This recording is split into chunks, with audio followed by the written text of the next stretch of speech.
Madhya Pradesh high court ने कर्मचारियों को राष्ट्रीय स्वयंसेवक संघ यानी कि आरएसएस का सदस्य बनने पर लगी रोक हटाने को लेकर महत्वपूर्ण टिप्पणियां की हैं। हाई कोर्ट ने यह कहा है कि केंद्र सरकार को अपनी गलती सुधारने में 5 दशक का समय लग गया। कोर्ट ने आरएसएस के राष्ट्र निर्माण में योगदान को गिनाया और ये कहा कि इसे सांप्रदायिक संगठन बताने के गंभीर परिणाम हुए हैं। मध्य प्रदेश हाई कोर्ट की इंदौर खंडपीठ के जस्टिस सुश्रुत धर्माधिकारी और जस्टिस गजेंद्र सिंह की बेंच ने केंद्र सरकार के एक पूर्व कर्मचारी पुरुषोत्तम की याचिका पर सुनवाई करते हुए ये टिप्पणियां की हैं। पुरुषोत्तम गुप्ता के केंद्र सरकार के कर्मचारियों के आरएसएस में सदस्य बनने पर लगी रोक को लेकर याचिका दायर की थी। बताते चले कि मध्य प्रदेश हाई कोर्ट ने इस संबंध में 11 जुलाई 2024 को अपना फैसला सुरक्षित रख लिया था।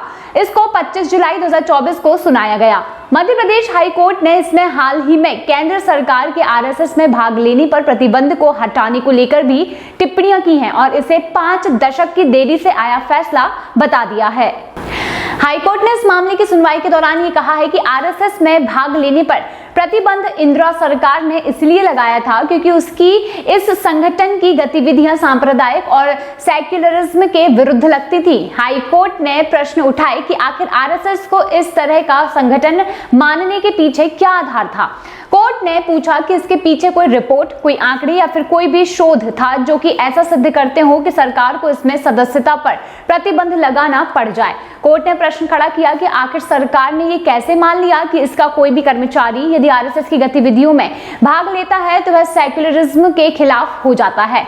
कोर्ट ने यह कहा कि उसने बार बार इस निर्णय के आधार पर प्रश्न पूछा, लेकिन उसे किसी भी सुनवाई में केंद्र सरकार ने कोई भी जवाब नहीं दिया है। कोर्ट ने इसके बाद इंदिरा सरकार के इस फैसले को लताड़ दिया है। कोर्ट ने यह कहा है कि जहां तक केंद्र सरकार के पास कोई ऐसा शोध, रिपोर्ट, सर्वे या फिर आंकड़े थे ही नहीं जिनके आधार पर वह इस निष्कर्ष पर पहुंची हो कि देश में सेक्युलरिज्म बनाए रखने के लिए आरएसएस की गैर राजनीतिक गतिविधियों में केंद्र के कर्मचारियों की भागीदारी पर प्रतिबंध लगाया जाना चाहिए। कोर्ट ने यह भी कहा कि यदि कोई आधार नहीं था तो क्या केवल तब तक की सरकार ने आरएसएस को कुचलने के लिए ही यह निर्णय लिया था। हाई कोर्ट ने आरएसएस में सदस्य बनने पर प्रतिबंध लगाने के निर्णय की सुनवाई के दौरान इसके देश में योगदान पर भी बात की है। हाई कोर्ट ने यह कहा है कि वर्तमान में आरएसएस सरकार से इतर एकमात्र राष्ट्रीय स्तर का स्वयंसेवक संस्थान है। कोर्ट ने यह भी कहा कि इसके देश के हर जिले और तालुकों से सबसे अधिक संख्या में सदस्य हैं और वह धार्मिक, सामाजिक, शैक्षणिक, स्वास्थ्य और कई गैर राजनीतिक गतिविधियों में सक्रिय रूप से भाग ले रहे हैं। कोर्ट ने यह कहा है कि आरएसएस से जुड़े संगठन देश में अलग अलग कामों में जुटे हुए हैं जो कि गैर राजनीतिक है। वहीं कोर्ट द्वारा बताया गया कि आरएसएस की शाखा सेवा भारती है। कोर्ट ने कहा कि सेवा भारती पूरे देश में 45 संगठनों के माध्यम से काम कर रहा है, जिसमें कि सेवा भारती और 1200 अन्य ट्रस्ट और एनजीओ शामिल है। सेवा भारती ने देश भर में अखिल भारतीय स्तर पर नेटवर्क स्थापित किया है। इसके साथ ही जिसमें सभी राज्यों से आए लाखों स्वयंसेवक निस्वार्थ भाव से सेवा कर रहे हैं। इसके साथ ही यहाँ पर यह प्रश्न उठाया गया कि ऐसे किसी संगठन को राजनीतिक करार दिया जा सकता है। कोर्ट ने चेताया कि ऐसे किसी भी संगठन पर प्रतिबंध लगाने से पहले सरकारों को सावधान रहना होगा।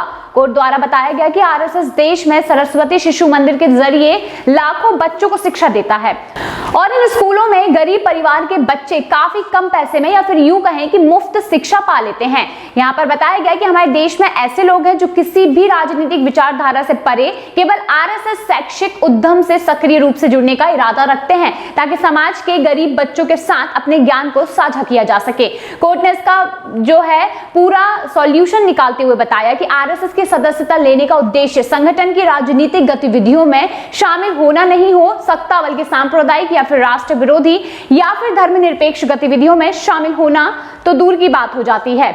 वहीं यहाँ पर बताया गया कि इस बात को 45 से 50 साल तक नजरअंदाज किया गया है।